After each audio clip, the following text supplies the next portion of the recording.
To start off, we have g of x equals fx plus 4 minus 1. The transformation is the x plus 4 in the parentheses is a horizontal shift left because it's in the parentheses, and what's in the parentheses is flipped. So the positive becomes a negative.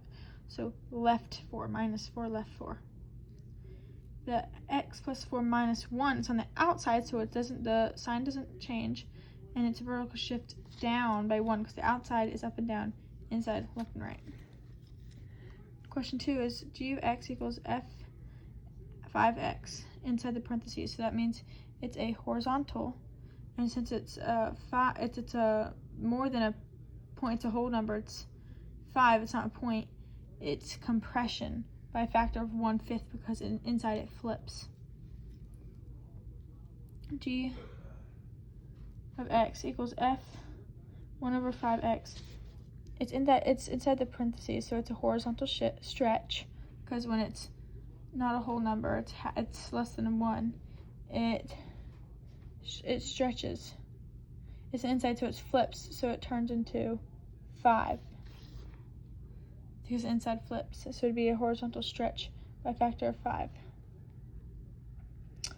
G of x equals 5x, 3x in the inside. The negative f.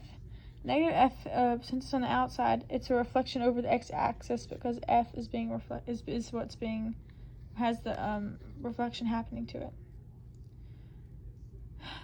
Now, when you talk about the 3x in the parentheses, it's a horizontal compression by 1/3 because since it's a whole number, it flips into it changes into less than a whole number. Okay, problem 2. F of t equals t plus 1 squared minus 3. The vertex is -1 because this is x, so you flip the sign, -1, and then y is -3. -3 is on the outside, and the sign doesn't change. And the base function is x squared. That's how transformation. The plus 1 here is a horizontal shift left 1 because it's inside, the sign changes. The -3 is on the outside, so it's a vertical shift down 2 because the sign doesn't change, and it's on the outside, so it's vertical. This is the graph.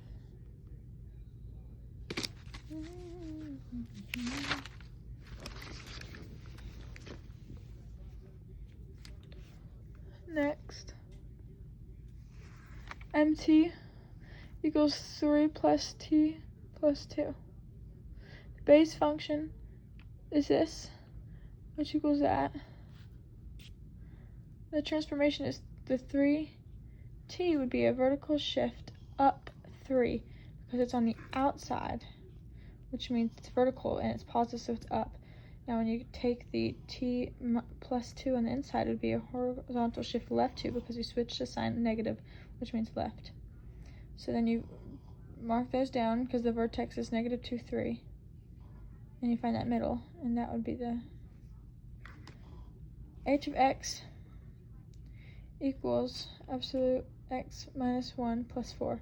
The base function is the absolute x, which is a normal v, but the transformation is x minus 1. That would be a horizontal shift right because it's in the inside, so it flips the sign to positive, so it's horizontal shift right 1.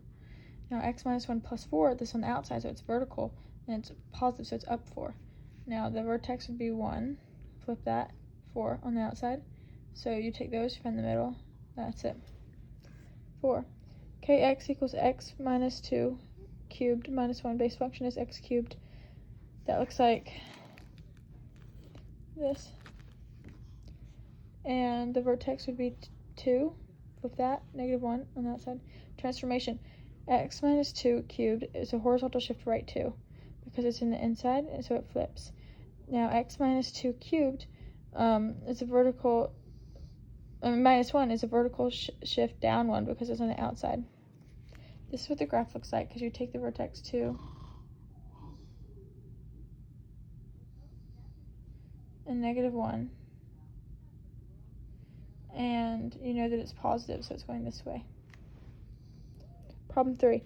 F of x equals cubed f minus 1, and the g is x cubed plus 3. So you would, x cubed plus 1. To find the g put into f, you would take this and plug it into this x right here, which would make it like this, and then this is it plugged in, and the negative one and the positive one, those two cancel out, leaving this, and those cancel out, leaving just x. Now when you put f into g, you get this, but those 3's cancel out, leaving x minus 1 under that plus 1, and those 1's minus or cancel out, leaving x. So they are inverses because they both equal x, and they can be flipped. Because when you see this, you can tell that they can be flipped and equal the same. They reflect. Question 2. f of x equals negative 3x plus 5, and g of x is x minus 5 over negative 3. When you put g into f, you see it's like this, and those 3's cancel out, leaving x minus 5 plus 5, and those 5's cancel out, leaving x. Oh yes, and the domain and range down here. Domain, negative infinity to infinity, range negative infinity to infinity, f of x. Domain, negative infinity to infinity, range negative infinity to infinity. Here, when you plug these in, this also cancels out to give you x. And when you look at that, the domain is negative infinity to infinity, range negative infinity to infinity, domain negative infinity to infinity, range negative infinity to infinity. And they are inverses because they both equal x, and you can see here they can be flipped. F of x equals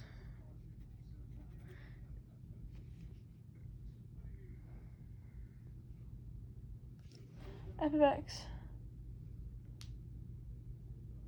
equals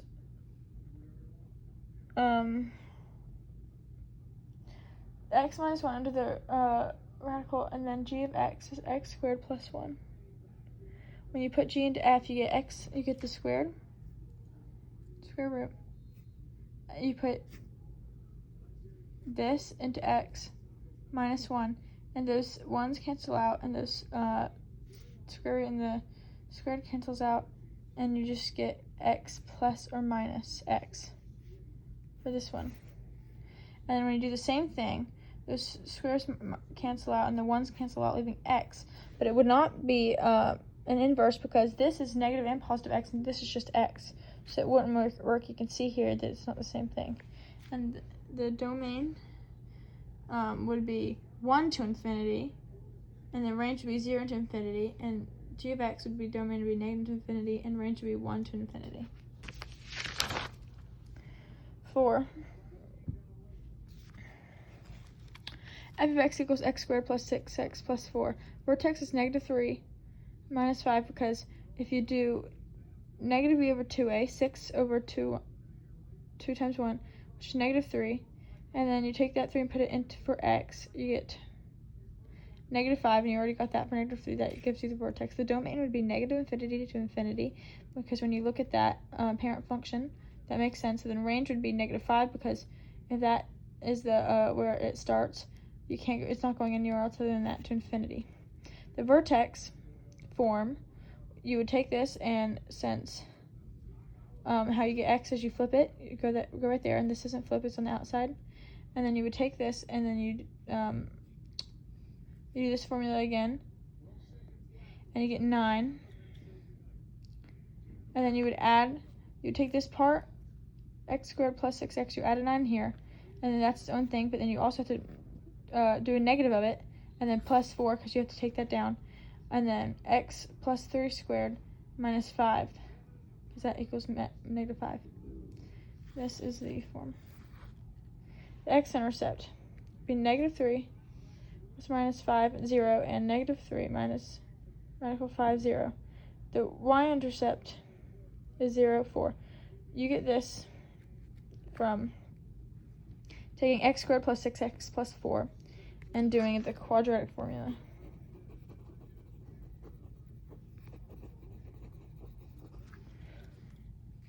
When you do the quadratic formula, this is what you get, and then when you do this, you plug in 0 for f to get 0 for x to get y, and you get this 4 here because those are all times 0 is 0.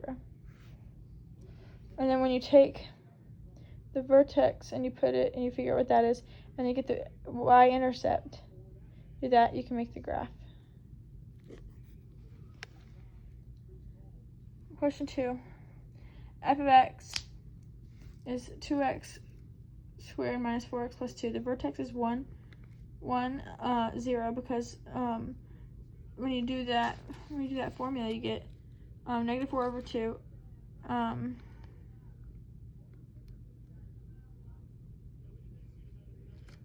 then you get 4 over 4, which equals 1. And when you look at, you can get the other one by plugging 1 into it, which gives you 0. The domain would be negative infinity to infinity and range 0 to infinity. You can tell here. Vertex form, you would take the 2, you would take the 1, and you would change the sign, and give that 2 out here. And then you would do the same thing.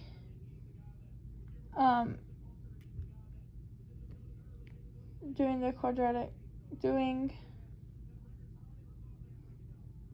take the same thing, this, and divide it by 2. And you take it down here, and it would equal this because you're doing negative 2 divided by 2, which equals 1. Then you take that 1 and you add it and subtract it like we did earlier, and bring that down, and brings to give you this. And then to get the y-intercept, you put 0 in for x, which gives you 2, and the x-intercept, you this comes out to give you x minus 1 squared, which equals 1, 0. Goodness. That's it.